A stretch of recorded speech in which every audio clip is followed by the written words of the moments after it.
కామారెడ్డి జిల్లా టేక్రియాల్ సమీపంలో దాబా దగ్గర దోపిడీ దొంగలు హల్చల్ చేశారు. హైవే పక్కన దాబాలో కార్ పార్క్ చేసి నిద్రపోతున్న వారిని కత్తులతో బెదిరించారు దుండగులు. అడ్డుకునేందుకు యత్నించిన ఇద్దరిని కత్తులతో గాయపరిచారు.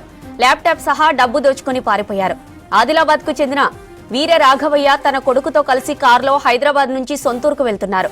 తెల్లవారుజామున దాబా దగ్గర కార్ పార్క్ చేశారు. వెహికల్లోనే నిద్రపోతుండగా దుండగులు బెదిరించి దోపిడీకి పాల్పడ్డారని బాధితులు చెప్పారు.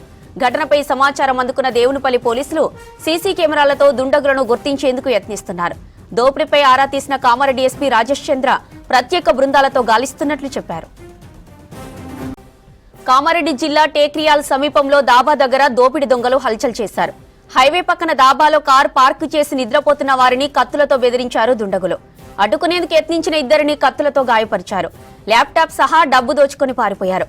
ఆదిలాబాద్ కు చెందిన వీర రాఘవయ్య తన కొడుకుతో కలిసి కారులో హైదరాబాద్ నుంచి సొంతూరుకు వెళ్తున్నారు. తెల్లవారుజామున దాబా దగ్గర కారు పార్క్ చేశారు. వెహికల్లోని నిద్రపోతుండగా దుండగులు బెదిరించి దోపిడీకి పాల్పడ్డారని బాధితులు చెప్పారు.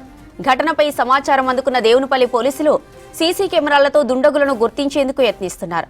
ఇక దోపిడీపై ఆరా తీసిన కామారెడ్డి ఎస్పీ రాజేష్ చంద్ర ప్రత్యేక బృందాలతో గాలిస్తున్నట్లు తెలిపారు.